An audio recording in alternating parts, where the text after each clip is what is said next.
Unfortunately, and I had 45 years together. They were wonderful. And it hasn't been the same without her.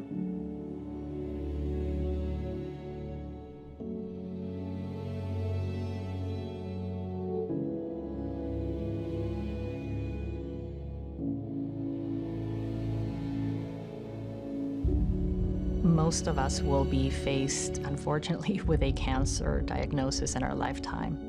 The last statistics we saw was 1 in 3 men and 1 in 3 women will be diagnosed with cancer. When you hear those words, you have cancer, your life spins out of control. This is life-altering, and it remains life-altering for the rest of your life. It's tough when you're losing someone,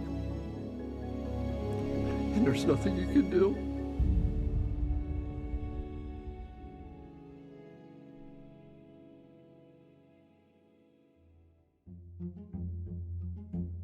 When I was 12, my mother's best friend was diagnosed with metastatic breast cancer, what I would call neglected breast cancer.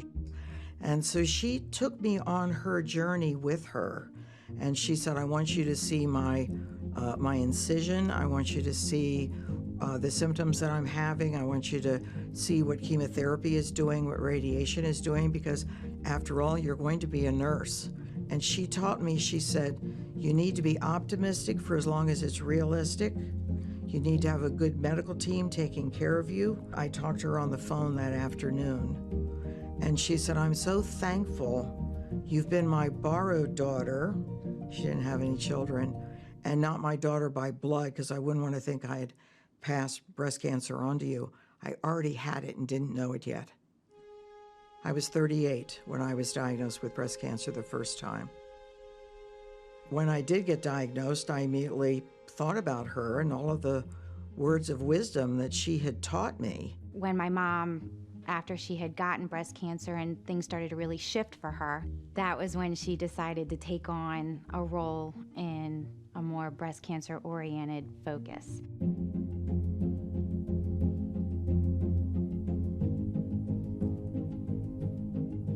Very shortly after my first mastectomy, just 3 weeks post-op, a physician called me at home and said, my secretary's just been diagnosed.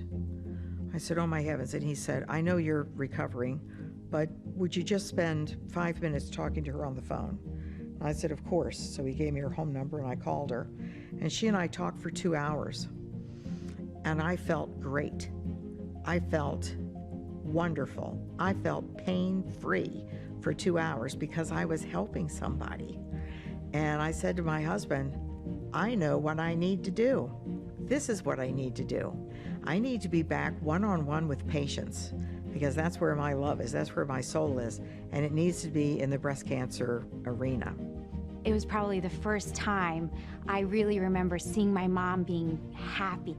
And I remember her smile. Her shift happened with her career where everything became breast cancer oriented and she just took off.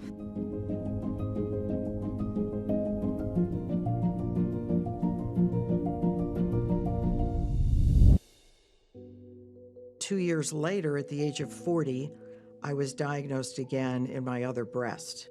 I had a second mastectomy.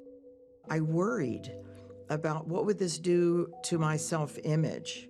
How would I see myself with one breast or breastless? Cancer puts you in a land of uncertainty. So whatever I can do to maintain control, like keep going to work, take care of my family, I thought, I really got to get my arms around this and focus so that I can make this a bump in the road, not a derailment, not a dead end. And after that, she was doing volunteering after she recovered enough to be part of the breast cancer deal. And she was volunteering there because she could tell a newly diagnosed person what it was like when she found out that she had breast cancer. And there's nothing like having somebody who's gone through that to let you know what it's like.